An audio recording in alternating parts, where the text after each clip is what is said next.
വേദിയിലും സദസ്സിലുമുള്ള മറ്റ് വ്യക്തികളെ, സുഹൃത്തുക്കളെ, പുതിയ ക്രിമിനൽ നിയമങ്ങളെ കുറിച്ചിട്ടുള്ള ഒരു ചർച്ചയാണ് ഇന്നിവിടെ സംഘടിപ്പിച്ചിട്ടുള്ളത്. ആ നിയമം പാസാക്കിയ സാഹചര്യത്തെക്കുറിച്ച് എനിക്ക് മുമ്പ് സംസാരിച്ച പ്രാസംഗൻ സൂചിപ്പിക്കുകയുണ്ടായി. പാർലമെന്റിലെ 146 പ്രതിപക്ഷ മെമ്പർമാരെ പുറത്തു നിർത്തിക്കൊണ്ട് യാതൊരു ചർച്ചയുമില്ലാതെയാണ് വളരെ സുപ്രധാനമായ ഈ നിയമം പാസാക്കി നടപ്പിലാക്കിയത്. നമ്മുടെ ജൂലൈ 1 മുതൽ ആ നിയമം നമ്മുടെ രാജ്യത്ത് നടപ്പിലായി കഴിഞ്ഞു. ആ നിയമത്തിൻ്റെ പോരായ്മകളെ കുറിച്ചെല്ലാം രാജ്യം ഇപ്പോൾ അനുഭവിച്ചുകൊണ്ടിരിക്കുകയാണ്. ആ നിയമത്തിലെ പല വകുപ്പുകളും ഭരണഘടനാപരമായി സാധുതയില്ലാത്തതാണ്. നമ്മുടെ രാജ്യത്ത് അങ്ങനെ ഒരു പാർട്ടി വലിയ ഭൂരിപക്ഷം ഉണ്ടെങ്കിൽ പാർലമെന്റിന്റെ ഭൂരിപക്ഷം നോക്കി അങ്ങനെ നിയമം പാസ്സായി നടപ്പിലാക്കാൻ കഴിയില്ല. അതാണ് നമ്മുടെ രാജ്യത്തിന്റെ ഭരണഘടനയുടെ ഒരു സവിശേഷത. അത് പല നിയമനിർമ്മാണങ്ങൾ തന്നെ സുപ്രീം കോടതിയുടെയും ഹൈക്കോടതികളുടെയും സൂക്ഷ്മ പരിശോധനയ്ക്ക് വിധേയമായപ്പോൾ ആ നിയമങ്ങളൊന്നും നിലനിന്നിട്ടുണ്ടായിരുന്നില്ല. നമ്മുടെ ഭരണഘടനയിൽ എഴുതി വെച്ചിരിക്കുന്ന ഒന്നാണ്, പക്ഷേ നമ്മൾ പിന്തുടരുന്നത് അമേരിക്കൻ ഭരണഘടനയാണ്. അപ്പോൾ സ്വാഭാവികമായി നിങ്ങൾ ചോദിക്കുക, അങ്ങനെ പിന്തുടരാൻ പറ്റുമോ? ശരിയാണ്. ഭരണഘടന ആരംഭിച്ച് 3 മാസത്തിന് ശേഷം സുപ്രീം കോടതിയുടെ മുമ്പാകെ വന്ന ഒരു കേസിലാണ് ഈ വിഷയം ആദ്യമായി ചർച്ച ചെയ്യപ്പെടുന്നത്. ഭാഗ്യമെന്ന് പറയട്ടെ, ആ കേസിലെ കക്ഷി മലയാളിയാണ്. ആ കേസിൽ ഹാജരായ അഭിഭാഷകൻ മലയാളിയാണ്. പക്ഷെ അന്ന് ആ വാദം സ്വീകരിച്ചില്ല. വർഷങ്ങൾക്ക് ശേഷമാണ് സുപ്രീം കോടതി പറഞ്ഞത് നമുക്കൊരു തെറ്റുപറ്റിയിരിക്കുന്നു. വർഷങ്ങൾക്ക് ശേഷം ആ കേസ് കമ്മ്യൂണിസ്റ്റ് നേതാവ് AK ഗോപാലിനെ സംബന്ധിക്കുന്ന കേസായിരുന്നു. AK ഗോപാലിനെ അറസ്റ്റ് ചെയ്ത് ജയിലിലിട്ടു. മദ്രാസ് സെക്യൂരിറ്റി ആക്ട് അനുസരിച്ചിട്ടാണ് അയാളെ അറസ്റ്റ് ചെയ്തത്. അത് AK ഗോപാലൻ സുപ്രീം കോടതി ചോദ്യം ചെയ്തു. അപ്പൊ നമ്മുടെ ഭരണഘടനയിൽ എഴുതി വെച്ചിരിക്കുന്നത് ആർട്ടിക്കിൾ 21 വ്യവസ്ഥാപിതമായ രീതിയിലുള്ള നിയമവ്യവസ്ഥയിൽ കൂടിയല്ലാതെ ഏതൊരു വ്യക്തിയുടെയും വ്യക്തി സ്വാതന്ത്ര്യമോ ജീവനോ ഇല്ലായ്മ ചെയ്യാൻ ഭരണകൂടത്തിന് അവകാശമില്ല. അപ്പൊ സുപ്രീം കോടതിയിലെ ബഹുഭൂരിപക്ഷം ജഡ്ജിമാരും പറഞ്ഞു AK ഗോപാലിനെ അറസ്റ്റ് ചെയ്തിരിക്കുന്നത് മദ്രാസ് സെക്യൂരിറ്റി ആക്ട് അനുസരിച്ചിട്ടാണ്. അപ്പൊ വ്യവസ്ഥാപിതമായ മാർഗത്താൽ മാത്രമേ വ്യക്തി സ്വാതന്ത്ര്യം നിഷേധിക്കാൻ പറ്റുള്ളൂ എന്ന് പറഞ്ഞാൽ, ഒരു നിയമം മൂലം ഒരു തെരഞ്ഞെടുക്കപ്പെട്ട ഒരു നിയമനിർമ്മാണ സഭ പാസാക്കിയ നിയമം വഴിയാണ് ശ്രീ AK ഗോപാലനെ അറസ്റ്റ് ചെയ്ത് ജയിലിലിട്ടത്. അപ്പൊ അന്ന് കേസിൽ ഹാജരായ അഭിഭാഷകൻ ശ്രീ MK നമ്പ്യാർ ചോദിച്ചു, മദ്രാസ് അസംബ്ലി ഒരു നിയമം പാസാക്കുകയാണ്, 78 ഒരു 50 മെമ്പർമാരെ ഒരു 50 വർഷം ജയിലിലിടണം എന്നും ഒരു നിയമം പാസാക്കിയാൽ സ്വാഭാവികമായി ആ ബില്ല് നിയമമായി പാസ്സാവുമല്ലോ. അപ്പൊ അതിൻ്റെ അർത്ഥം അങ്ങനെ വ്യവസ്ഥാപിതമായ നിയമം മൂലം വ്യക്തികളുടെ സ്വാതന്ത്ര്യത്തെ ഇല്ലായ്മ ചെയ്യാൻ പറ്റുമോ? കേശവാനന്ദ ഭാരതി കേസ് വന്നപ്പോൾ അതിൻ്റെ കൂടുതൽ കാര്യങ്ങൾ ചർച്ച ചെയ്യപ്പെടുകയുണ്ടായി. പക്ഷെ സുപ്രീം കോടതി അന്നത് സ്വീകരിച്ചില്ല. ഒരു ജഡ്ജി പറഞ്ഞു നമ്പ്യാരുടെ വാദം ശരിയാണ്. കാരണം അമേരിക്കൻ ഭരണഘടനയിൽ എഴുതി വെച്ചിരിക്കുന്നത് അങ്ങനെയാണ്, no person shall be deprived of his life, liberty or property except due process of law. Due process of law ആണ്. ഉചിതമായ നിയമവ്യവസ്ഥയിൽ കൂടി മാത്രമേ ഏതൊരു വ്യക്തിയുടെയും ജീവനോ വ്യക്തി സ്വാതന്ത്ര്യമോ വസ്തുവോ പ്രോപ്പർട്ടിയും അമേരിക്കൻ ഭരണഘടനയിലുണ്ട്. അതുകൊണ്ട് നമുക്കത് സ്വീകരിക്കാൻ പറ്റില്ല. നമ്മൾ പറഞ്ഞിരിക്കുന്നത് പ്രൊസീജിയർ എസ്റ്റാബ്ലിഷ്ഡ് ബൈ ലോ ആണ്. വ്യവസ്ഥാപിതമായി ഉണ്ടാക്കിയ നിയമവ്യവസ്ഥയിൽ കൂടിയല്ലാതെ അപ്പൊ വ്യവസ്ഥാപിതമായി ഉണ്ടാക്കിയ നിയമത്തിൽ കൂടി നമുക്ക് അങ്ങനെ ചെയ്യാം. അന്നത് സ്വീകരിച്ചില്ല, അത് തള്ളി. AK ഗോപാലൻ ജയിലിൽ തന്നെ കിടന്നു. പിന്നീട് വിട്ടയച്ചു. 28 വർഷം കഴിഞ്ഞപ്പോൾ അന്ന് ആ വാദത്തെ എതിർത്ത ഒരാള് ഫസൽ അലി എന്ന് പറഞ്ഞൊരു ന്യായാധിപനാണ്. അയാളായ ഒരു വിയോജന വിധി എഴുതി. ഡ്യൂ പ്രോസസ് ഓഫ് ലോ ആണ് നമുക്ക് പിന്തുടരേണ്ടത്.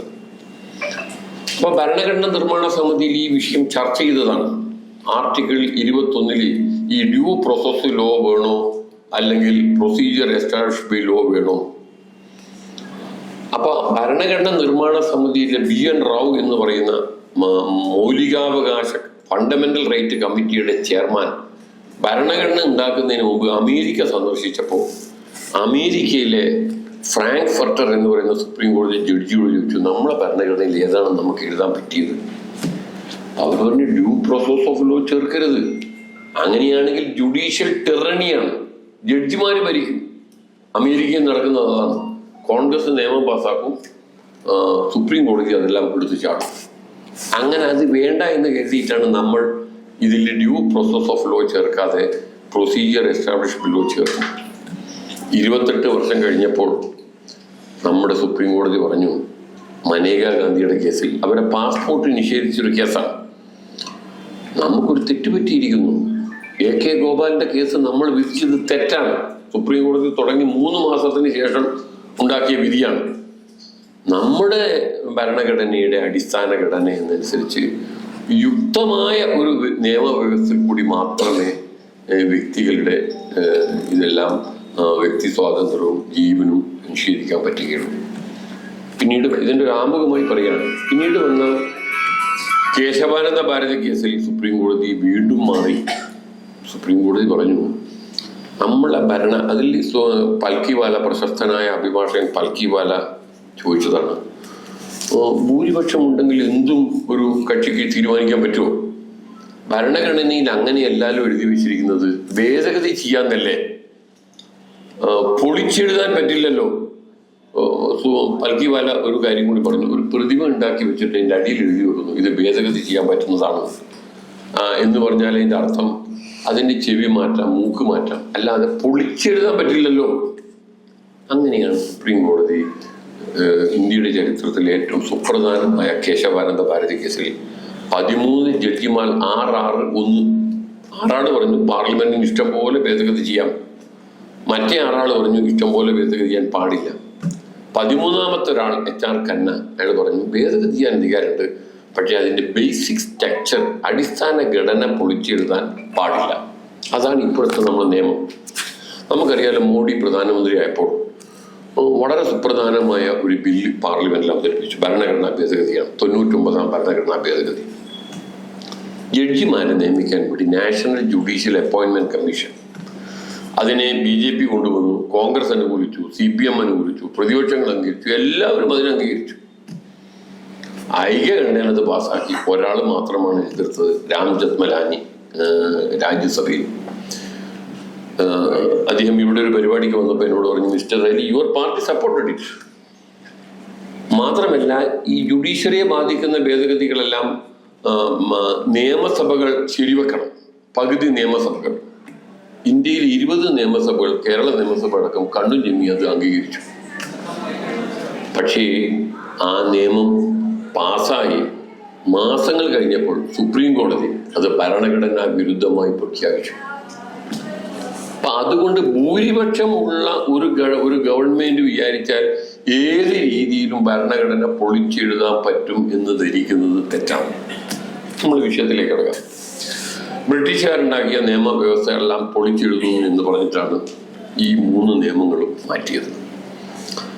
എന്നാൽ ബ്രിട്ടീഷുകാരെല്ലാം നമ്മളുണ്ടാക്കിയ ഒരു നിയമം അതിൻ്റെ ഇടയിൽ മാറ്റി. CRPC ബ്രിട്ടീഷുകാരുണ്ടാക്കിയ 1869 CRPC നമ്മൾ 1973 പാടെ പൊളിച്ചെഴുതി. ധാരാളം പരിഷ്കാരങ്ങൾ കൊണ്ടുവന്നു. നമ്മളെ മുൻകൂർ ജാമ്യമൊന്നും ബ്രിട്ടീഷുകാരുടെ CRPCയിൽ ഉണ്ടായിരുന്നില്ല. മുൻകൂർ ജാമ്യമെല്ലാം 1973 അന്നത്തെ കേന്ദ്ര ഗവൺമെന്റ് നടപ്പിലാക്കിയ പുതിയ CRPCയിൽ വന്നതാണ്. അതും ഇവർ പൊളിച്ചെഴുതി. അപ്പൊ അവിടെ നോക്കുന്നതിന്റെ പേര് തന്നെ, സത്യത്തിൽ IPCയിൽ ഏറ്റവും സുപ്രധാനമായ ഭേദഗതി വന്നത് 2013 ഡൽഹി നിർഭയ കേസ് നടന്നപ്പോൾ സ്ത്രീകളുടെ സുരക്ഷ ഉറപ്പുവരുത്താൻ വേണ്ടി വളരെ സമഗ്രമായ ഭേദഗതി കൊണ്ടുവന്നു.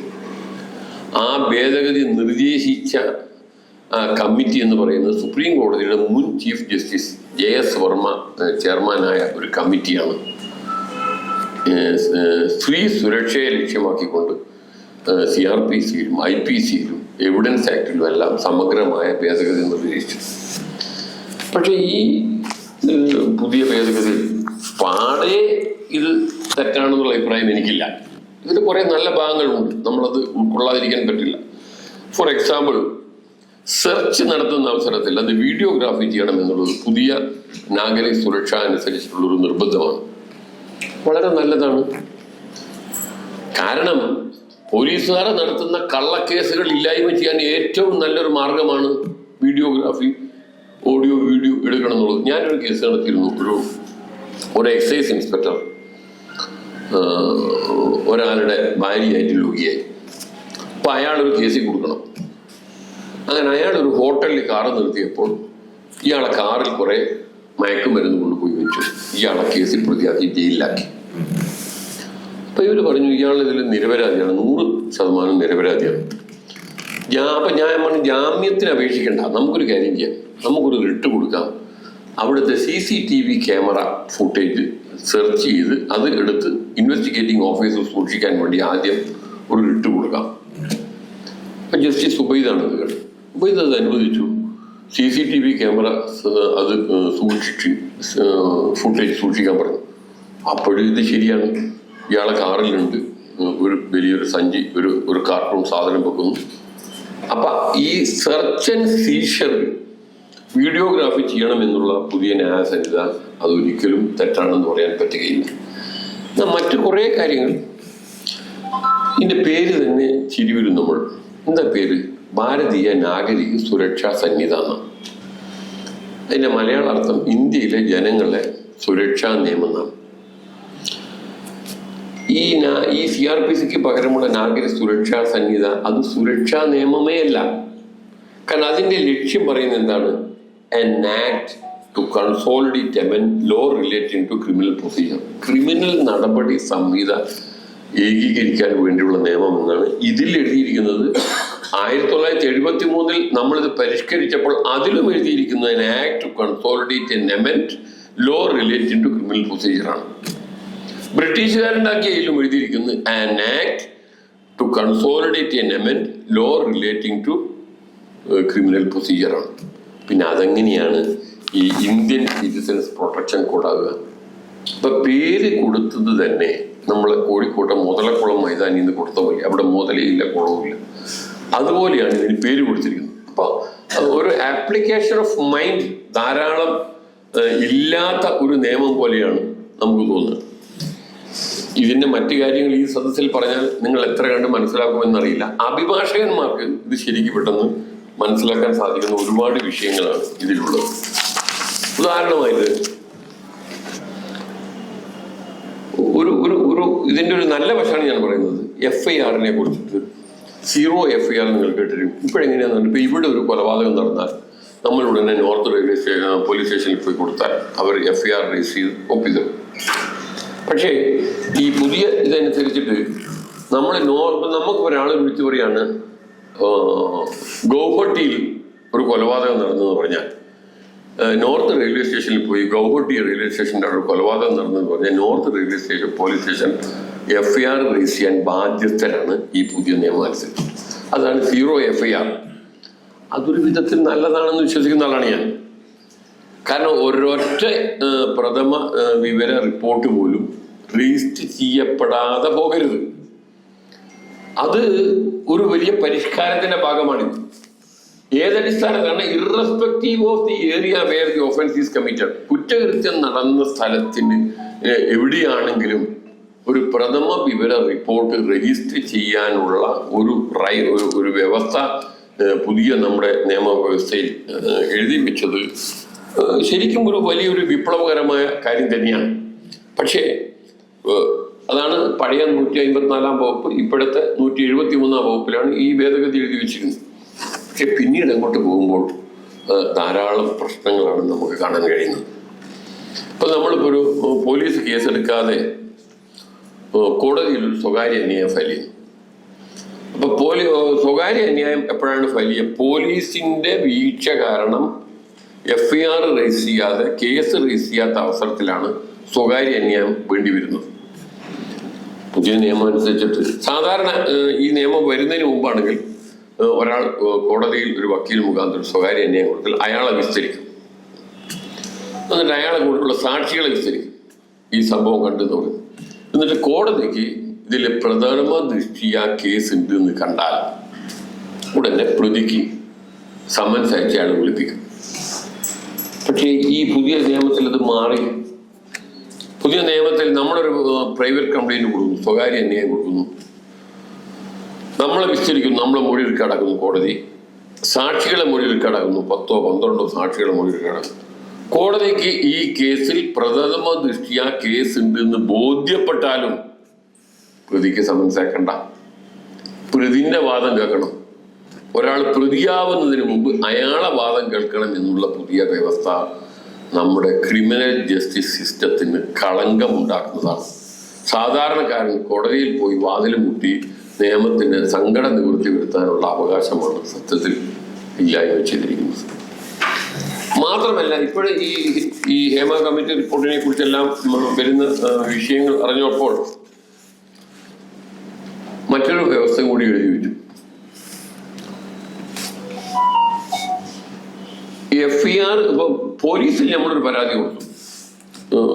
വക്കീൽമാർക്ക് അറിയാൻ പറ്റുന്നതാണ് സുപ്രസിദ്ധമായ ലളിതകുമാരി കേസ്.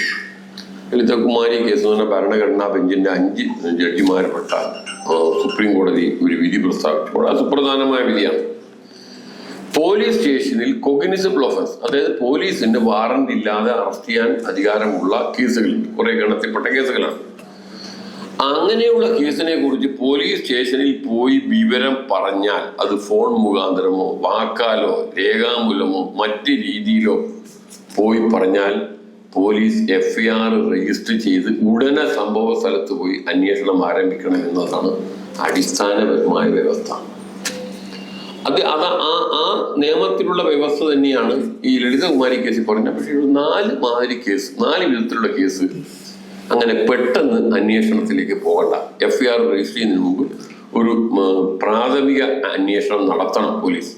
അതിലൊന്ന് ഈ ദാമ്പത്യ തർക്കങ്ങളാണ്. ഭാര്യ ഭർത്താക്കന്മാർ തമ്മിലുള്ള തർക്കത്തെ സംബന്ധിച്ച് പോലീസ് സ്റ്റേഷനിൽ പോയി പരാതി കൊടുത്താൽ ഒരു പ്രാഥമിക അന്വേഷണം നടത്തി കഴിഞ്ഞതിന് ശേഷം മാത്രമേ നിങ്ങൾ ബാക്കി കാര്യങ്ങൾ നടത്തുള്ളൂ. പിന്നെ കച്ചവട തർക്കങ്ങൾ, കമേഴ്ഷ്യൽ ട്രാൻസാക്ഷൻസ്, അത് സംബന്ധമായ പരാതി കിട്ടിയാലും നിങ്ങൾ പെട്ടെന്ന് FIR രജിസ്റ്റർ ചെയ്ത് ആളെ അറസ്റ്റ് ചെയ്തു. ചില കേസുകളിലൊക്കെ പോലീസിന്റെ സ്വാധീനം ഉപയോഗിച്ച് ഭർത്താവുണ്ടാവും ഉടനെ ജയിലായിരിക്കും. തർക്കം കോടതിയിൽ ഒരു പോലീസ് സ്റ്റേഷനിൽ പരാതി കൊടുത്ത് പിറ്റേ ദിവസം FIR രജിസ്റ്റർ ചെയ്ത് ഭർത്താവിനെ അറസ്റ്റ് ചെയ്ത് ജയിലിടുന്നു.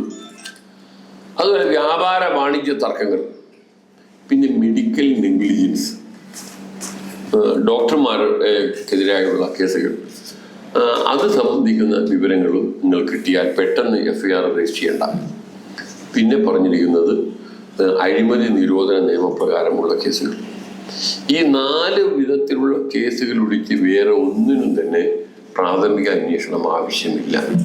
പക്ഷെ പുതിയ നിയമത്തിൽ എഴുതി വെച്ചിരിക്കുന്നത് നിങ്ങൾ FIR രജിസ്റ്റർ ചെയ്ത് കേസന്വേഷണം ആരംഭിക്കുന്നതിന് മുമ്പ് 3 കൊല്ലത്തിൽ കൂടുതലും 7 കൊല്ലത്തിൽ കുറവും ശിക്ഷ നൽകുന്ന എല്ലാ കേസുകളും ഒരു പ്രാഥമിക അന്വേഷണം നടത്തിയേ കേസന്വേഷണം നടത്താൻ പാടുള്ളൂ എന്ന് പറയുന്നു. അത് സത്യത്തിൽ ഫലത്തിൽ എന്താ ഉണ്ടാവുന്നുണ്ട്? പോലീസുകാർ കൈക്കൂലി വാങ്ങും. അപ്പൊ ഈ അന്വേഷണത്തിന്റെ ഇടയിൽ പല കേസും അട്ടിമറിക്കപ്പെടാൻ അവസരമുണ്ടാകും, തെളിവില്ലായ്മ ചെയ്യാൻ അവസരമുണ്ടാകും, പ്രതിക്ക് നാട് വിടാൻ അവസരം ഉണ്ടാകും. അപ്പൊ കേസിന്റെ ഒരു ഗാംഭീര്യം, അതിന്റെ ഗൗരവം പോലീസുകാരെ എത്ര തന്നെ വിചാരിച്ചാലും കേസ് ആരംഭത്തിൽ ഭ്രൂണാവസ്ഥയിൽ തന്നെ ഇല്ലായ്മ ചെയ്യാൻ സാധിക്കുന്ന ഒരു രീതിയിലേക്ക് എത്തുന്ന ഒരു സ്ഥിതിയാണ് ഈ ഭേദഗതി. ഈ ഭേദഗതിയാണ് ഏറ്റവും കൂടുതൽ ചർച്ച ചെയ്യപ്പെട്ടിരിക്കുന്ന വിഷയമാണ് അഭിഭാഷകന്മാരുടെ ഇടയിലും. അതുപോലെ തന്നെ മറ്റൊരു പ്രധാനപ്പെട്ട കാര്യം, നമ്മളിപ്പോൾ പോലീസ് അതിക്രമം നടന്നു നമ്മൾ കോടതിയിൽ പോലീസ് അതിക്രമത്തിനെതിരെ പോലീസ് കേസ് എടുക്കില്ലല്ലോ സ്വാഭാവികമായി. അപ്പൊ നമ്മളെ മുമ്പിലുള്ള മാർഗം എന്താണ്? നമ്മളുടനെ കോടതിയിൽ സ്വകാര്യ ന്യായം കൊടുക്കും പോലീസിനെതിരെ. ഈ പ്രതി ഒരു സർക്കാർ ഉദ്യോഗസ്ഥനാണെങ്കിൽ ഈ നിയമപ്രകാരം എഴുതി വെച്ചിരിക്കുന്ന ഒരു 175(3) എന്ന് പറയുന്ന വകുപ്പ് വളരെ അപകടകരമാണ്. ഇപ്പൊ എനിക്കിന്ന് ഓർമ്മയുണ്ട്, പണ്ട് RSS മാസറ്റ് സംഘടന ഉണ്ടായപ്പോൾ കണ്ണൂർ ജില്ലയിലെ കൊങ്കിച്ചി എന്ന് പറയുന്ന ഗ്രാമത്തിൽ ഒരു കോൺഗ്രസ്സുകാരന്റെ വീട് പോലീസുകാരെ അടിച്ച് തകർത്ത് തരിപ്പണാക്കി. അവിടെയുള്ള ഫ്രിഡ്ജും AC-യും എല്ലാം എടുത്ത് കിണറ്റിലിട്ടു. ആ വീട്ടുകാർക്ക് ജീവിക്കാൻ പറ്റാത്ത സ്ഥിതി ഉണ്ടായി. പക്ഷെ അതിൽ സങ്കട നിവൃത്തി ഉണ്ടായത് ഈ ഉത്തരവാദികളായ പോലീസുകാർക്കെല്ലാം സ്വകാര്യ ന്യായം. കോടതി സമൻസ് അയച്ചു, എല്ലാവരെയും വിളിപ്പിച്ചു, വിചാരണ നടത്തി. പ്രശ്നം ഗുരുതരമായി കണ്ണൂർ ജില്ലയിലെ പ്രധാനപ്പെട്ട പോലീസുകാരെല്ലാം പ്രതിക്കൂട്ടിലായപ്പോൾ ആ പ്രശ്നത്തിന് പരിഹാരമുണ്ടായി, നഷ്ടപരിഹാരം കൊടുത്ത് പ്രശ്നം തീർത്തു. പുതിയ നിയമം അനുസരിച്ചിട്ട് പോലീസുകാർക്കെതിരെയാണ് നിങ്ങൾ കേസ് കൊടുക്കുന്നുണ്ടെങ്കിൽ, അതായത് പബ്ലിക് സർവന്റ് പൊതുസേവകരാണെങ്കിൽ ആളെ വിസ്തരിച്ച് സാക്ഷി വിസ്താരം നടത്തി പ്രഥമ ദൃഷ്ട്യ കേസ് ഉണ്ട് എന്ന് പറഞ്ഞാൽ പ്രതിക്ക് സമൻസ് അയക്കാൻ മജിസ്ട്രേറ്റിന് സാധിക്കില്ല. അവിടെയാണ് എഴുതി വെച്ചിരിക്കുന്നത് എന്താണ്, ആ പ്രതിയുടെ സുപ്പീരിയർ ഓഫീസറോട് ഈ സംഭവത്തെ കുറിച്ച് റിപ്പോർട്ട് ചോദിക്കണം. ഏതെങ്കിലും നമ്മളൊരു പോലീസ് അതിക്രമത്തെ കുറിച്ചുള്ള കേസാണെന്ന് മനസ്സിൽ കരുതുക. രണ്ടാമത്, പ്രതിയാവാൻ സാധ്യതയുള്ള ആളുകളോട് അവരോട് നിങ്ങൾക്ക് പറയാനുള്ള എന്തെങ്കിലും എതിരഭിപ്രായമുണ്ടോ എന്ന് ചോദിക്കണം. അപ്പൊ ഫലത്തിൽ സ്വകാര്യ അന്യായം ഇനി പോലീസുകാർക്കെതിരെയോ അല്ലെങ്കിൽ ഇപ്പൊ വിജിലൻസ് കേസ് നമുക്ക് മര്യാദയ്ക്ക് നടത്താൻ പറ്റാത്ത സ്ഥിതി വരും. കാരണം പ്രതിസ്ഥാനത്തിരിക്കുന്ന ആളോടോ അല്ലെങ്കിൽ ഇപ്പൊ ഒരു വലിയ അഴിമതിക്കാരായ ഉദ്യോഗസ്ഥൻ, ഇപ്പൊ നമ്മളെ PV അൻവർ ഉന്നയിച്ചിരിക്കുന്ന നമ്മുടെ MR അജിത് കുമാർ തിരുവനന്തപുരത്ത് കവടിയാർ കൊട്ടാരത്തിനടുത്ത് വലിയൊരു വീടെടുക്കുന്നു. അയാളെ വരവിൽ കവിഞ്ഞ സ്വത്താണ് എന്ന് ആരോപിച്ചിട്ട് ഒരു സ്വകാര്യ അന്യായം കൊടുത്തു കഴിഞ്ഞാൽ പ്രിലിമിനറി എൻക്വയറി കഴിഞ്ഞ് സാക്ഷി വിസ്താരം കഴിഞ്ഞ് അതിലെല്ലാ തെളിവ് ഹാജരാക്കിയാലും പ്രതിസ്ഥാനത്ത് നിൽക്കേണ്ട ആളെ സമൻസ് അയച്ച് വിളിപ്പിക്കില്ല. പുതിയ നിയമം അനുസരിച്ചിട്ട് ആ പ്രതിസ്ഥാനത്തിരിക്കുന്ന ആളുകളുടെ സുപ്പീരിയർ ഓഫീസറോട് ഈ സംഭവത്തെ കുറിച്ച് ഒരു വിശദീകരണം ചോദിക്കുന്നു, ഒരു റിപ്പോർട്ട് ചോദിക്കുന്നു. പിന്നെ പ്രതിസ്ഥാനത്ത് വരുന്ന ആളുകളോട് അവരുടെ അസർഷൻ, അവർക്ക് ഈ സംഭവത്തെ കുറിച്ച് പറയാനുള്ള തർക്കങ്ങൾ എന്താണ് എന്ന് ചോദിക്കുന്നു. ഫലത്തിൽ സർക്കാർ ഉദ്യോഗസ്ഥനെ പ്രോസിക്യൂട്ട് ചെയ്യാൻ പറ്റാത്ത വളരെ ഗുരുതരമായ ഒരു സ്ഥിതിവിശേഷം പുതിയ ഈ സ്ഥിതിയോടുകൂടി ഉണ്ടാവുന്നത് ഒരിക്കലും തന്നെ നമ്മളെ നീതിന്യായ വ്യവസ്ഥയെ സാധാരണക്കാരന് പ്രാപ്യമായ രീതിയിൽ നീതി നിർവഹിക്കാൻ, കുറ്റക്കാർക്കെതിരെ നടപടിയെടുക്കാൻ സാധിക്കാത്ത ഒരു സ്ഥിതിവിശേഷമാണ് പുതിയ ഭേദഗതി വിളിച്ചു വരുത്തിയിരിക്കുന്നത്. ഇനി പൊളിറ്റിക്കൽ ലീഡേഴ്സിനെ ബാധിക്കുന്ന വളരെ പ്രധാനപ്പെട്ട ചില വിഷയങ്ങളുണ്ട്. നമ്മളെ കയ്യാമം വക്ക എന്ന് പറയുന്നത് ബഹുമാനപ്പെട്ട കൃഷ്ണീയരുടെ സുപ്രസിദ്ധമായ 2-3 വിധിന്യായങ്ങളാണ് കയ്യാമം വെക്കാൻ പാടില്ല എന്ന് സുപ്രീം കോടതിയിൽ വിധിയുണ്ടായത്. കാരണം നമ്മുടെ ഭരണഘടന അനുസരിച്ച് ജീവിക്കാനുള്ള അവകാശം എന്ന് പറയുന്നത് മൃഗങ്ങളെ പോലെ ജീവിക്കലല്ല, അന്തസ്സോടുകൂടി ജീവിക്കാനുള്ള അവകാശമാണ്. അപ്പൊ ഒരു അന്തസ്സോടുകൂടി ജീവിക്കാനുള്ള ഒരു വ്യക്തിയുടെ അവകാശത്തിന്റെ മുകളിലുള്ള ഒരു കയ്യേറ്റമാണ് കയ്യാമം വെക്കൽ. അപ്പൊ കയ്യാമം വെക്കുന്നതിന് സുപ്രീം കോടതി സുനിൽ ബത്ര എന്ന് പറഞ്ഞ കേസിലും പ്രേം ശങ്കർ ശുക്ല എന്ന് പറഞ്ഞ കേസിലും വളരെ വ്യക്തമായ മാനദണ്ഡങ്ങൾ, ഗൈഡ് ലൈൻസ് പുറപ്പെടുവിച്ചിട്ടുണ്ട്. അതിൽ കയ്യാമം വെക്കാൻ പറ്റുന്ന ഒരു കേസിൽ ഒരു വയലന്റായ പ്രതിയെ ആൾക്കൂട്ടത്തിൽ കൂടി കൊണ്ടുപോകുമ്പോൾ സ്വാഭാവികമായി കയ്യാമം വെക്കാം.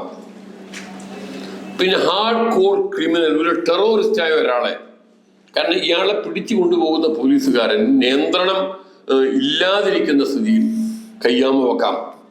അത് ഒരു നിയമത്തിലും ഇന്ന് വരെ ബ്രിട്ടീഷുകാരൻ ഉണ്ടാക്കിയ നിയമത്തിൽ പോലും കയ്യാമം വെക്കാം എന്ന് പറഞ്ഞൊരു വ്യവസ്ഥ നമ്മുടെ IPC-യിലും ഇല്ല, നമ്മുടെ CRPC-യിലും ഇല്ല, മറ്റൊരു നിയമത്തിലുമില്ല.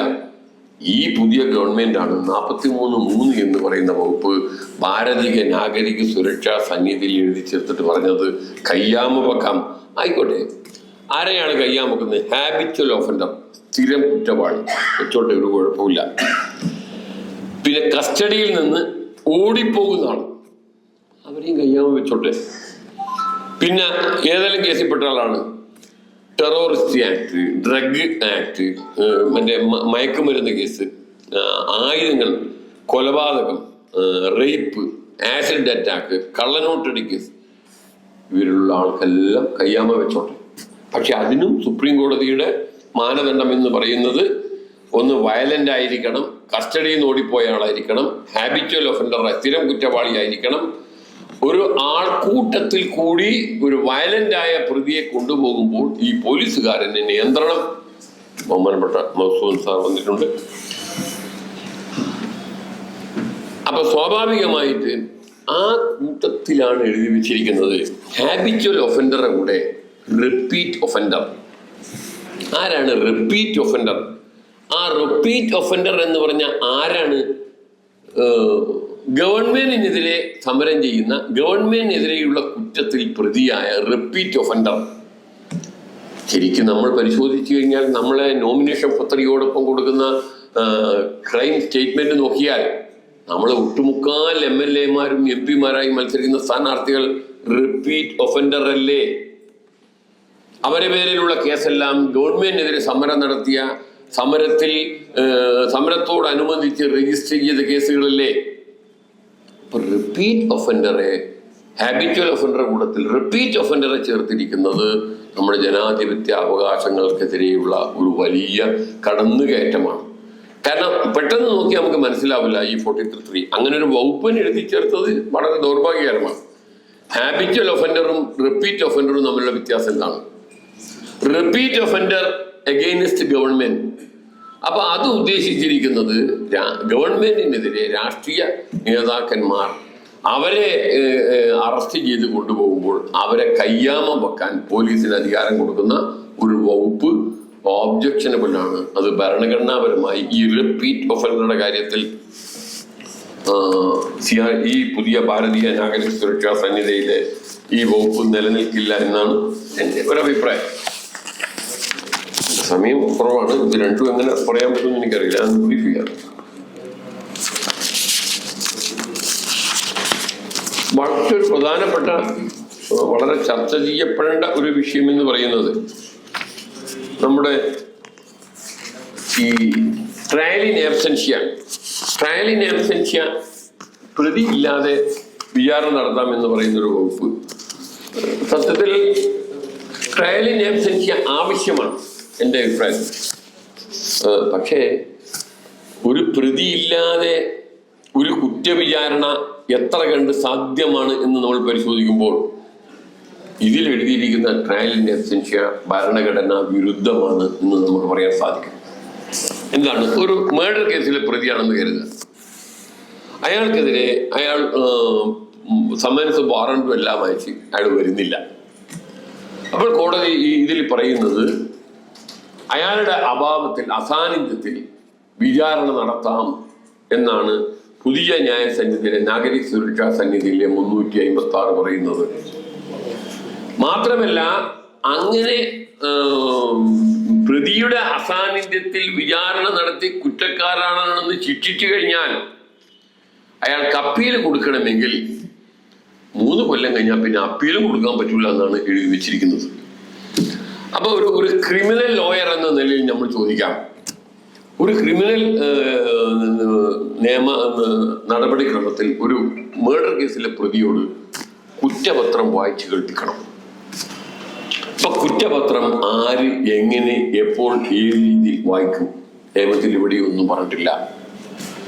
ലോകത്ത് പ്രതിയില്ലാതെ വിചാരണ ചെയ്യപ്പെടുന്ന, വിചാരണ അനുവദനീയമായിരിക്കുന്ന 2 രാജ്യങ്ങളിൽ ഒന്ന് ചെക്ക് റിപ്പബ്ലിക്കും ഒന്ന് ഇറ്റലിയുമാണ്. അവിടെ നടക്കുന്ന പ്രതിയുടെ അസാന്നിധ്യത്തിലെ വിചാരണ ഐക്യരാഷ്ട്ര മനുഷ്യാവകാശ സമിതി നിരവധി തവണ അതിനെ അതിശക്തമായ രീതിയിൽ എതിർത്ത് പ്രമേയങ്ങൾ പാസാക്കിയിട്ടുണ്ടായിരുന്നു. യൂറോപ്യൻ യൂണിയനിലെ എല്ലാ രാജ്യങ്ങളും ഇറ്റലിയിൽ നടക്കുന്ന, ചെക്ക് റിപ്പബ്ലിക്കിൽ നടക്കുന്ന ട്രയൽ ഇൻ ആബ്സെൻഷ്യ തെറ്റാണ്, അത് മനുഷ്യാവകാശ ലംഘനമാണെന്ന് പറഞ്ഞിട്ടുണ്ട്. നമ്മൾ പരിശോധിക്കണം. ഇനി പ്രതി ഈ വിചാരണയിലെ ഏറ്റവും പ്രധാനപ്പെട്ട ഒരു ഘട്ടമാണ് നമ്മൾ പഴയ ഇതിൽ പറയും 330 എന്ന് പറയും, പ്രതിയെ ചോദ്യം ചെയ്യാം. അപ്പൊ 50 സാക്ഷികൾ മൊഴി നൽകി ആ ഓരോ സാക്ഷിയും പ്രതിക്കെതിരെ പറഞ്ഞിരിക്കുന്നത് എന്താണെന്ന് പ്രതിയെ വായിച്ചു കേൾപ്പിച്ച് 1-ാം സാക്ഷി ഇങ്ങനെ പറയുന്നു, 2-ാം സാക്ഷി ഇങ്ങനെ പറയുന്നു, 3-ാം സാക്ഷി ഇങ്ങനെ പറയുന്നു. അപ്പൊ ഈ ട്രയൽ ഇൻ ആബ്സെൻഷ്യയിൽ ഈ പ്രതിയെ ചോദ്യം ചെയ്യുന്നത് എങ്ങനെ, ഏത് രീതിയിൽ, ഒന്നും എഴുതി വെച്ചിട്ടില്ല. അപ്പൊ ഒരു ആപ്ലിക്കേഷൻ ഓഫ് മൈൻഡ് ഇതിൽ ഉണ്ടായിട്ടില്ല എന്നതിന്റെ ഏറ്റവും നല്ല തെളിവാണ് ഈ നാഗരിക സുരക്ഷാ സന്നിധിയിലെ 356 വകുപ്പ്. ഇനി പ്രതി കുറ്റക്കാരനാണെന്ന് കണ്ടു, ഒരു കുറ്റക്കാരനാണെന്ന് കണ്ടാൽ സാധാരണ നമ്മൾ കോടതിയിൽ കേൾക്കുന്നില്ലേ, പ്രതി കുറ്റക്കാരനാണെന്ന് കണ്ടെങ്കിൽ പ്രതിയെ പറയാനുള്ളത്, ശിക്ഷയെ കുറിച്ച് എന്തെങ്കിലും പറയാനുണ്ടോ എന്ന ഒരു നിലയിൽ പ്രതിയുടെ സാന്നിധ്യം അനിവാര്യമാണ്. അതിനും എങ്ങനെയാണ് കുറ്റക്കാരനാണെന്ന് കണ്ട പ്രതിയുടെ സാന്നിധ്യം ഇല്ലാതെ എങ്ങനെയാണ് അയാൾക്ക് ശിക്ഷ വിധിക്കുക? ഇനി നോക്കാം, കോടതിക്ക് തോന്നുന്നു ഇത് തൂക്കിക്കൊല്ലാൻ വിധിക്കേണ്ട ഒരു കേസാണ്. അപ്പൊ പ്രതിയെ ചോദ്യം ചെയ്യാതെ, കുറ്റപത്രം വായിച്ചു നോക്കാതെ, പ്രതിയെ ചോദ്യം ചെയ്യാതെ, ശിക്ഷയെക്കുറിച്ച് പ്രതിക്ക് പറയാനുള്ളത് എന്താണെന്ന് പറയാൻ അവസരമില്ലാതെ ഒരാളെ തൂക്കിക്കൊല്ലാൻ വിധിക്കാൻ പറ്റുമോ? I would say no. പലപ്പോഴും തന്നെ നമ്മൾ ഇന്ത്യൻ പീനൽ കോഡിലെ ഒരു 303 എന്ന വകുപ്പാണ് തൂക്കി ക്യാപിറ്റൽ പണിഷ്മെന്റ്, വധശിക്ഷ വ്യവസ്ഥ ചെയ്തിരിക്കുന്ന ഒരു വകുപ്പ്. അത് സുപ്രീം കോടതി ഭരണഘടനാ വിരുദ്ധമാണെന്ന് പ്രഖ്യാപിച്ചു 303 വകുപ്പ്. എന്നിട്ട് സുപ്രീം കോടതി പറഞ്ഞു 1981 ബച്ചൻ സിംഗ് കേസിലും Mithu versus state of Punjab കേസിലും സുപ്രീം കോടതി പറഞ്ഞു, നിങ്ങൾ ഒരാളെ വധശിക്ഷ വിധിക്കുന്നുണ്ടെങ്കിൽ അതിന് ഇന്ന മാനദണ്ഡമുണ്ട്. ആ കേസ് അപൂർവങ്ങളിൽ അപൂർവമായിരിക്കണം. അല്ലാതെ നിങ്ങൾക്ക് ഈ 303 വകുപ്പിൽ എഴുതി ചേർത്ത മാതിരി ഏതൊരാളെയും ഒരാളെ കൊന്നാൽ കൊല്ലാം, കൊന്നവനെ കൊല്ലാം, വധശിക്ഷ വിധിച്ച് ഒരാളെ നിങ്ങൾക്ക് അങ്ങനെ എളുപ്പത്തിൽ ഒരാളുടെ ജീവൻ എടുക്കാൻ നമ്മുടെ ഭരണഘടന സമ്മതിക്കുന്നില്ല. അപ്പൊ അപൂർവങ്ങളിൽ അപൂർവമായ കേസ് മാത്രമേ വധശിക്ഷ വിധിക്കാൻ പറ്റുള്ളൂ. അല്ലാതെ കൊലപാതക കേസിലെ പ്രതിയെ വധശിക്ഷ വിധിക്കാൻ പറ്റുമെന്നുള്ള പഴയ IPCയിലെ 303 വകുപ്പ് ഭരണഘടനാ വിരുദ്ധമാണെന്ന് സുപ്രീം കോടതി പറഞ്ഞ് വധശിക്ഷ വിധിക്കുന്നതിന് മാനദണ്ഡം വിധിച്ച ഒരു നിയമവ്യവസ്ഥയുള്ള രാജ്യത്താണ് പറയുന്നത് പ്രതിയെ ചോദ്യം ചെയ്യേണ്ട, കുറ്റപത്രം വായിച്ചു കേൾപ്പിക്കേണ്ട, പ്രതിയെ സാക്ഷിമൊഴിയുടെ അടിസ്ഥാനത്തിൽ പ്രതിയെ ചോദ്യം ചെയ്യേണ്ട, ശിക്ഷയെക്കുറിച്ച് പ്രതിക്ക് പറയാനുള്ളത് കേൾക്കണ്ട, അവനെ തൂക്കിക്കൊല്ലാൻ വിധിക്കാം എന്നാണല്ലോ ഇതിന്റെ അർത്ഥം. എന്നാൽ അല്പം ഒരു ആപ്ലിക്കേഷൻ ഓഫ് മൈൻഡ് ഉണ്ടെങ്കിൽ ഈ ട്രയൽ ഇൻ ആബ്സെൻഷ്യ കുറേയൊക്കെ ഫലപ്രദമായി നമുക്ക് നടപ്പാക്കാൻ കഴിയുന്നതായിരുന്നു. ബിക്കോസ് ട്രയൽ ഇൻ ആബ്സെൻഷ്യ ആവശ്യമാണ്. ഉദാഹരണമായി ഒരു ചീറ്റിംഗ് കേസിൽപ്പെട്ട പ്രതിയെ നിങ്ങൾക്ക് ഒരു വക്കീൽ മുഖാന്തരം ഹാജരായി ആ പ്രതിക്ക് വേണ്ടി വക്കീലിന്റെ സാന്നിധ്യത്തിൽ വിചാരണ പൂർത്തിയാക്കാനുള്ള വ്യവസ്ഥ എഴുതി ചേർക്കാമായിരുന്നു.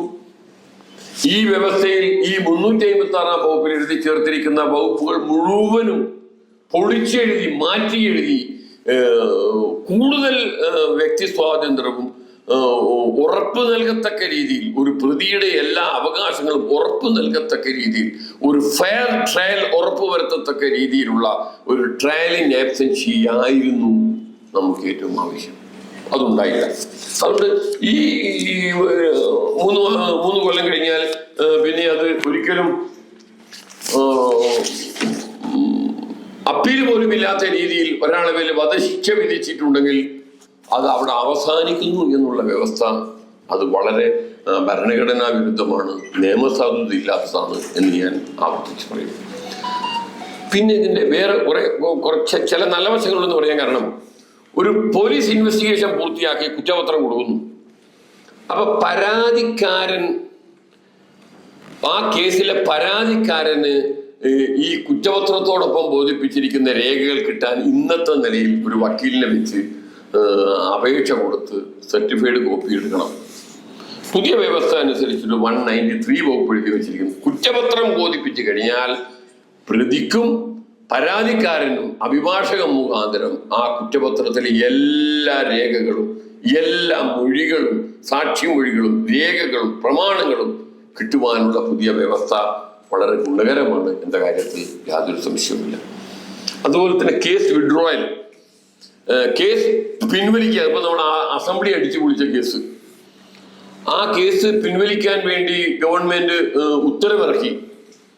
അപ്പൊ അതിലെ പരാതിക്കാരനെ കേൾക്കാതെ, എഗ്രീവ്ഡ് പേഴ്സൺ, വിക്ടിമായ ആളുകളെ കേൾക്കാതെ കേസ് പിൻവലിക്കാൻ പാടില്ല എന്നുള്ള പുതിയ നിയമത്തിലെ വ്യവസ്ഥയും സത്യത്തിൽ ഗുണകരമാണ് എന്ന് വിശ്വസിക്കുന്ന ആളാണ്.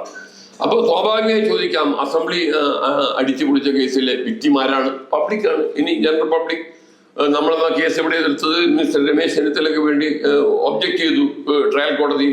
ഇപ്പോഴും അത് എന്റർടൈൻ ചെയ്യുന്നുണ്ട്. പക്ഷേ ആസ് ഓഫ് റൈറ്റ് ഒരു കേസ്, എന്നെ അടിച്ച് പല്ല് പൊട്ടിച്ച കേസിൽ ഗവൺമെന്റ് പൊതു താല്പര്യം മുൻനിർത്തി പിൻവലിക്കുമ്പോൾ എന്നെയും കേട്ടേ അത് പിൻവലിക്കാൻ പറ്റുള്ളൂ എന്ന ഒരു വ്യവസ്ഥ വരുന്നത് it's good for victims interest എന്നാണ് എൻ്റെ അഭിപ്രായം. അതുപോലെ ഈ സർക്കാർ ഉദ്യോഗസ്ഥന്മാർ പ്രതികളായ, പോലീസുകാർ പ്രതികളായ കേസിൽ ഗവൺമെന്റിന്റെ ഒരു സാങ്ഷൻ വേണം, അനുമതി വേണം അവരെ പ്രോസിക്യൂട്ട് ചെയ്യണമെങ്കിൽ. സാധാരണ പോലീസിന് താല്പര്യമുള്ള കേസാണെങ്കിൽ സാങ്ഷൻ കൊടുക്കില്ല. ഇനി സാങ്ഷൻ കൊടുക്കാണ്ട് നിൽക്കാൻ പറ്റാത്ത കേസാണെങ്കിൽ വെച്ച് പറപ്പിക്കും. ഈ പുതിയ വ്യവസ്ഥ അനുസരിച്ചിട്ട് അങ്ങനെ ഒരു 90 ദിവസം കഴിഞ്ഞാൽ അത് സാങ്ഷൻ തന്നതായി കണക്കാക്കി അവരെ പ്രോസിക്യൂട്ട് ചെയ്യണം എന്ന വ്യവസ്ഥ വളരെ ഗുണകരമാണ് എന്നാണ് ഈ എഴുതി വെച്ചിരുന്നത്. അതുകൊണ്ട് ഈ പുതിയ വ്യവസ്ഥ വളരെ ജനാധിപത്യ വിരുദ്ധമായ രീതിയിൽ പ്രതിപക്ഷങ്ങളുടെ അഭിപ്രായങ്ങളൊന്നും അറിയാതെയാണ് നടപ്പാക്കിയത് എങ്കിൽ പോലും ചില കാര്യങ്ങളിൽ വളരെ ഗുണകരമാണ് എന്ന് വിശ്വസിക്കുന്ന ആളാണ്. പക്ഷെ അതിൽ ധാരാളം ഒബ്ജക്ഷനബിളായ ഭരണഘടനാ വിരുദ്ധമായ വകുപ്പുകളുണ്ട്. ഞാൻ നാഗരിക സുരക്ഷയെ കുറിച്ച് അത്രയൊന്നും കൂടുതൽ പറയുന്നില്ല. ഇനി ന്യായസംഹിത IPC എന്ന് പറയുന്നത് ബ്രിട്ടീഷ് ഭരണാധികാരികൾ അവരുടെ താല്പര്യങ്ങൾക്ക് വേണ്ടി ഉണ്ടാക്കിയതാണെന്നാണ് നമ്മൾ ധരിക്കുന്നത്. പല വകുപ്പുകളും പരിശോധിച്ചാൽ അങ്ങനെയാണ്. പക്ഷേ അവർ ആ നിയമം ഉണ്ടാക്കാൻ എടുത്തിരിക്കുന്ന കാലയളവ് 1934 മെക്കോള ചെയർമാനായ ലോ കമ്മീഷൻ, ആദ്യത്തെ ലോ കമ്മീഷൻ 1860 വരെ നടത്തിയ തീവ്ര ശ്രമത്തിന്റെ ഫലമായിട്ടാണ് അത് നിയമമായി രൂപപ്പെടുന്നത്. അപ്പൊ ഒരു രാജ്യത്തെ ക്രിമിനൽ ലോ എന്ന് പറയുന്നത് ആ രാജ്യത്തെ സംസ്കാരത്തെക്കുറിച്ചും ആ ജനങ്ങളുടെ ജീവിത രീതിയെക്കുറിച്ചും അവിടുത്തെ നാഗരികതയെക്കുറിച്ചും പ്രതിഫലിക്കുന്നതായിരിക്കും ആ രാജ്യത്തെ ക്രിമിനൽ ലോ. ഫോർ എക്സാമ്പിൾ, ഒരു മതാധിഷ്ഠിത രാജ്യത്തെ ഏറ്റവും ഹീനമായ കുറ്റം കൊലപാതകമോ ടെററിസ്റ്റോ ഒന്നുമല്ല, മതനിന്ദിയായിരിക്കും. മതാധിഷ്ഠിത രാജ്യത്തെ ഒരു ക്രിമിനൽ ലോ എന്ന് പറയുന്നത് ബ്ലാസ്ഫമി, ഇവിടെയും ബ്ലാസ്ഫമി മതനിന്ദിയ ഒരു കുറ്റമാണ്. പക്ഷെ അത്ര സീരിയസ് അല്ല. അതുപോലെ തന്നെ ഒരു കമേഴ്ഷ്യൽ രാജ്യത്തെ ഏറ്റവും വലിയ കുറ്റം ഇപ്പോഴത്തെ പുതിയ ഇതൊക്കെയായിരിക്കും, സൈബർ ലോ, മറ്റേ വൈറ്റ് കോളർ ക്രൈം ഒക്കെ ആയിരിക്കാം. അപ്പോൾ ഇന്ത്യയെ പോലുള്ള ഒരു ജനാധിപത്യ രാജ്യത്തെ ഏറ്റവും വലിയ ഹീനമായ കുറ്റമായി നമ്മൾ കാണുന്നത് right to live and personal liberty, ജീവിക്കാനുള്ള നമ്മുടെ അവകാശത്തിനെതിരെയുള്ള കുറ്റകൃത്യവും നമ്മൾ വ്യക്തി സ്വാതന്ത്ര്യത്തെ ഹനിക്കുന്ന കുറ്റകൃത്യമായിരിക്കണം. അത് നമ്മുടെ ഈ പുതിയ പഴയ ഇന്ത്യൻ പീനൽ കോഡ് പരിശോധിച്ചാൽ അതിലെ പല 124B രാജ്യദ്രോഹം എന്ന് പറയുന്ന കുറ്റം തന്നെ IPCയിൽ സ്ഥാനം നേടിയത് ബാലഗംഗാധര തിലകന്റെ നേതൃത്വത്തിൽ നടത്തിയ കേസരി എന്ന് പറയുന്ന ഒരു പത്രത്തിലെ അദ്ദേഹത്തെ നാവടക്കാൻ വേണ്ടിയാണ്. ഇന്ത്യക്ക് അപ്രിയമാവുന്ന എന്ത് ചെയ്താലും അത് രാജ്യദ്രോഹമായി എഴുതി വെച്ചത്. പിന്നീട് സുപ്രീം കോടതി അതിനെ കുറെ വ്യാഖ്യാനിച്ചിട്ട് പറഞ്ഞു അങ്ങനെയല്ല, അത് ആളുടെ വ്യക്തമായ ഒരു ഒരു ഒരു ഒരു ഫെയർ ക്രിറ്റിസിസം, ഒരു വിമർശനം, ഭരണാധികാരികളെ വിമർശിക്കുന്നത് രാജ്യദ്രോഹമായി കൂട്ടാൻ പറ്റില്ല. അന്ന് സൂറത്തിൽ പ്ലേഗ് പടർന്നു പിടിച്ചു, ഭരണാധികാരികളുടെ അനാസ്ഥയുണ്ടായി. അതിനെതിരെ അതിനിശിതമായി വിമർശിച്ച ബാലഗംഗാധര തിലകൻ ആ കേസിൽ ആദ്യം ശിക്ഷിക്കപ്പെട്ട 2 പേർ, ഒന്ന് മഹാത്മാഗാന്ധിയും ബാലഗംഗാധര തിലകനുമായിരുന്നു. ബാലഗംഗാധര തിലകൻ കുറ്റക്കാരനാണെന്ന് അദ്ദേഹത്തെ നാടുകടത്തി അന്തമാനിലേക്ക്. വിചാരണയ്ക്ക് ശേഷം മഹാത്മാഗാന്ധി മജിസ്ട്രേറ്റ് മുമ്പിൽ കൊണ്ടുപോയ മഹാത്മാഗാന്ധി പറഞ്ഞു, ഞാൻ കുറ്റം സമ്മതിക്കുന്നു. To criticise government is my imperial duty. It is my cardinal duty to criticise government. ഇങ്ങനെ കുറ്റം സമ്മതിച്ചു. അപ്പൊ അതിനുശേഷമാണ് 124A എന്ന് പറയുന്ന രാജ്യദ്രോഹം. പക്ഷെ ആ രാജ്യദ്രോഹമെല്ലാം ഇതിൽ ഇപ്പോൾ വേറൊരു രൂപത്തിൽ ആ രാജ്യദ്രോഹ കുറ്റം കോവിഡ് പീരീഡിൽ അതിശക്തമായ രീതിയിൽ വിനോദ് ദുവ എന്ന് പറയുന്ന ഒരു പത്രലേഖകൻ കോവിഡിന്റെ റിലീഫ് പ്രവർത്തനങ്ങൾ നടത്തുന്നതിൽ ഗവൺമെന്റിന്റെ അനാസ്ഥക്കെതിരെ അതിനിശിതമായ രീതിയിൽ വിമർശനം നടത്തിയപ്പോൾ അദ്ദേഹത്തിനെതിരെ രാജ്യദ്രോഹ കുറ്റം ചുമത്തി. പിന്നീട് സുപ്രീം കോടതി ചരിത്രത്തിൽ ആദ്യമായി ഒരു നിയമത്തിലെ ഒരു വകുപ്പ് മരവിപ്പിച്ചു, അതിന് ഉപയോഗിക്കാൻ പാടില്ല ഈ രാജ്യദ്രോഹ കുറ്റം. അതാണ് അത്ര കണ്ട് ദുരുപയോഗപ്പെടുത്തിയ ഒരു വകുപ്പാണ് രാജ്യദ്രോഹ കുറ്റം വേറൊരു രൂപത്തിൽ ഇപ്പോൾ പ്രത്യക്ഷമായിരുന്നു. ഈ ന്യായസംഹിത തന്നെ രണ്ടുണ്ട്. ഒന്നാം ന്യായസംഹിതയിൽ എഴുതിയിരിക്കുന്ന ചില വകുപ്പുകൾ വളരെ പോക്കായിരുന്നു, നമ്മുടെ നാടൻ ഭാഷയിൽ പറഞ്ഞാൽ. കാരണം അതിൽ ഒരു വകുപ്പുണ്ടായിരുന്നു, മെന്റലി അൺസൗണ്ട് മൈൻഡ് ഒരു എക്സെപ്ഷനാണ്. മാനസിക രോഗമുള്ള ആൾ കുറ്റം ചെയ്താൽ അത് കുറ്റമല്ല. അപ്പൊ ആരാണ് അൺസൗണ്ട് മൈൻഡ് എന്നൊരു നിർവചനം ഒന്നാം ന്യായസംഹിതയിൽ ഉണ്ടായിരുന്നു. അതിൽ എഴുതി വെച്ചു, നമ്മുടെ മെന്റൽ ഹെൽത്ത് ആക്ടിൽ പറഞ്ഞിരിക്കുന്ന അൺസൗണ്ട് മൈൻഡ് അല്ല, ഒന്നാം ന്യായസംഹിതയിൽ അൺസൗണ്ട് മൈൻഡ് നിന്ന് മാറ്റി അവരെഴുതി വെച്ചു മെന്റൽ ഇൽനെസ് ആയ ആള് എന്ത് കുറ്റം ചെയ്താലും അത് എക്സംഷനാണ്. അപ്പൊ ബ്രിട്ടീഷുകാരൻ എഴുതി വെച്ച IPCയിൽ എഴുതി വെച്ചത് മെന്റലി അൺസൗണ്ട് മൈൻഡ് ആണ്, ശരിയായ ഭ്രാന്തൻ. പക്ഷെ ഒന്നാം ന്യായസംഹിതയിൽ അത് എഴുതി വെച്ചു മെന്റലി ഇൽ ആയ ആൾ എന്നാക്കി മാറ്റി. അപ്പൊ മെന്റലി ഇൽ എന്ന് പറഞ്ഞ ആരാണ്? മെന്റൽ ഹെൽത്ത് ആക്ടിൽ പറയുന്നുണ്ട് സബ്സ്റ്റാൻഷ്യൽ ഡിസോർഡർ ഓഫ് തിങ്കിങ്, അതാണ് മെന്റലി ഇൽനെസ്. അപ്പോൾ കള്ളു കുടിച്ച് ഡിസോർഡർ ആയിട്ട് എടുത്താൽ കൊന്നാൽ അത് എക്സംഷനായി. പക്ഷേ ഭാഗ്യം എന്ന് പറയട്ടെ, രണ്ടാം ന്യായസംഹിത വന്നപ്പോൾ ആ വകുപ്പങ്ങ് എടുത്ത് മാറ്റി. അത് പഴയ ബ്രിട്ടീഷുകാരൻ എഴുതി വെച്ച അൺസൗണ്ട്നെസ് മൈൻഡ് തന്നെ എഴുതി വെച്ചു. അപ്പൊ നമ്മൾ കൊളോണിയൽ നിയമത്തെ മൊത്തം പൊളിച്ചെഴുതിയിട്ടാണിത് എന്ന് പറയുന്നതിൽ യാതൊരു അർത്ഥവും ഇല്ല എന്നതിന് വേണ്ടിയാണ് ഞാനിത് പറഞ്ഞത്. ബ്രിട്ടീഷുകാരൻ എഴുതിയ ഒരു വാക്ക്, അതായത് നമ്മുടെ IPCയിലെ 84-ാം വകുപ്പ്, അത് അൺസൗണ്ട്നെസ് മൈൻഡ് മാറ്റി മെന്റലി ഇൽനെസ് ആക്കി മാറ്റി ഒന്നാം ന്യായസംഹിതയിൽ. പക്ഷേ വിവേകം വീണ്ടും നമ്മളെ തേടി വന്നു. അത് രണ്ടാം ന്യായസംഹിതയിലാവുമ്പോൾ അത് മെന്റലി ഇൽനെസ് മാറ്റി അത് അൺസൗണ്ട്നെസ് മൈൻഡായിട്ട് തന്നെ മാറി. അപ്പൊ ബ്രിട്ടീഷുകാരൻ എഴുതി വെച്ചത് നമ്മൾ പാടെ തിരസ്കരിച്ചു എന്ന് പറയുന്നത് വലിയ അർത്ഥമില്ല എന്നുള്ളതാണ് അർത്ഥം. പിന്നെ നമ്മളെ ശിക്ഷാരീതിയെ കുറിച്ച് ന്യായസംഹിതയിൽ പറഞ്ഞിരിക്കുന്നത് എന്താണ്? ശിക്ഷ ഒന്ന് വധശിക്ഷ, പിന്നെ ജീവപര്യന്തം, പിന്നെ തടവ് ശിക്ഷ, അത് കഠിന തടവ്, സാധാരണ തടവ്, പിന്നെ വസ്തു കണ്ടുകെട്ടൽ, പിഴ. ഇത് ഈ 5 രീതിയിലാണ് നമ്മളെ IPCയിൽ ഉണ്ടായത്. പക്ഷെ ഇപ്പോഴൊന്നും കൂടി എഴുതി ചേർത്തു, കമ്മ്യൂണിറ്റി സർവീസ്. അത് കേട്ടാൽ നല്ലതാണ്. കമ്മ്യൂണിറ്റി സർവീസ് ഒരു ശിക്ഷയാണ്. എന്തിനാണ്? ചെറിയ ചെറിയ കുറ്റങ്ങൾക്കെല്ലാം, അതായത് കോടതിയിൽ ഹാജരാവാതെ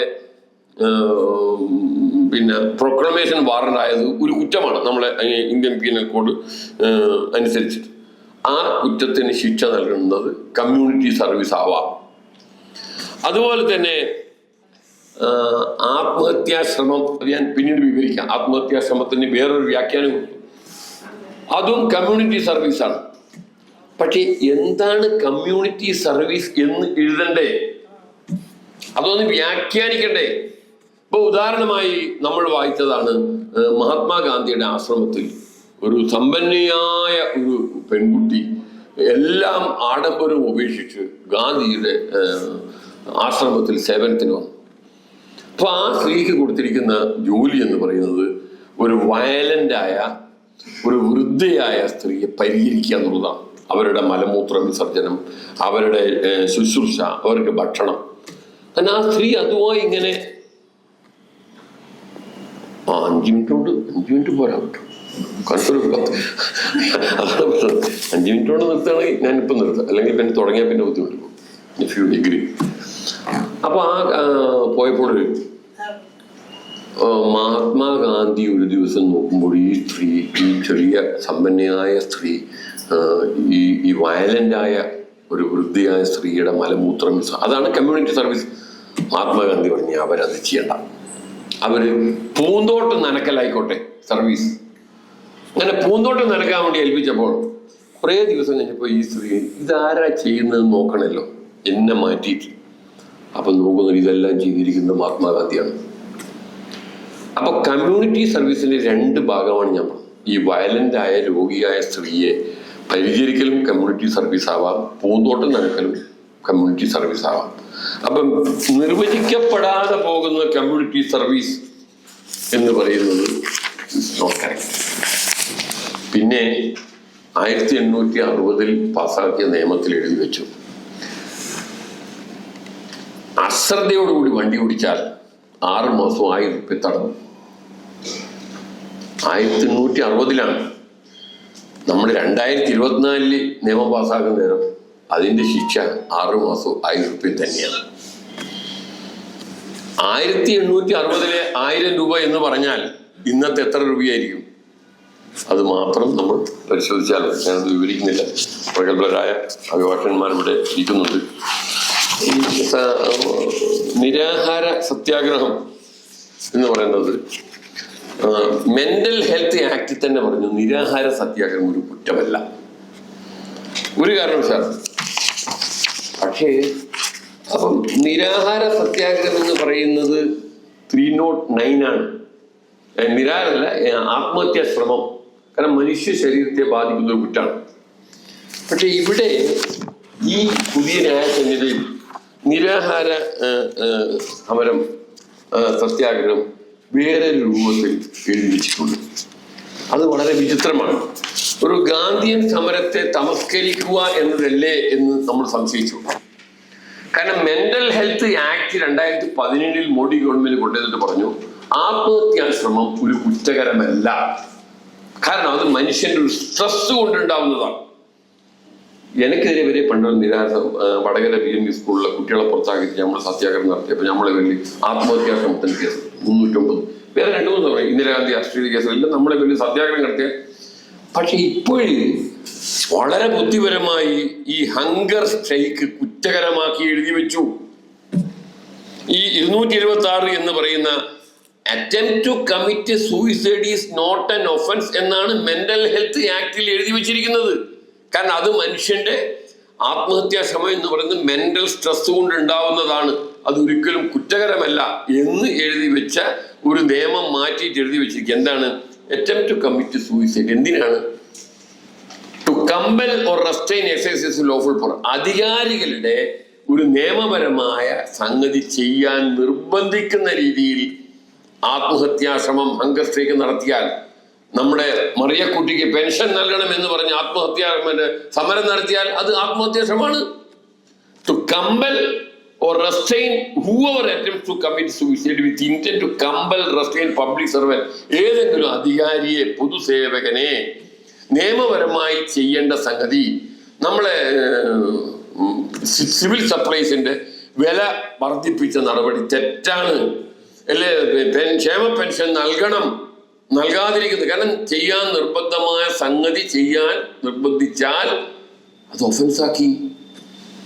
അപ്പൊ ഗാന്ധിയൻ സമരത്തെ തമസ്കരിക്കാൻ വേണ്ടി ഈ നിയമത്തിൽ കാണാതെ കുറെ കാര്യങ്ങൾ എഴുതി വെച്ചിട്ടുണ്ട് എന്നുള്ള കാര്യം ശരിയാണ്. അതുപോലെ നമ്മളെ ഇതും കൂടി പറയാൻ നിർത്താം.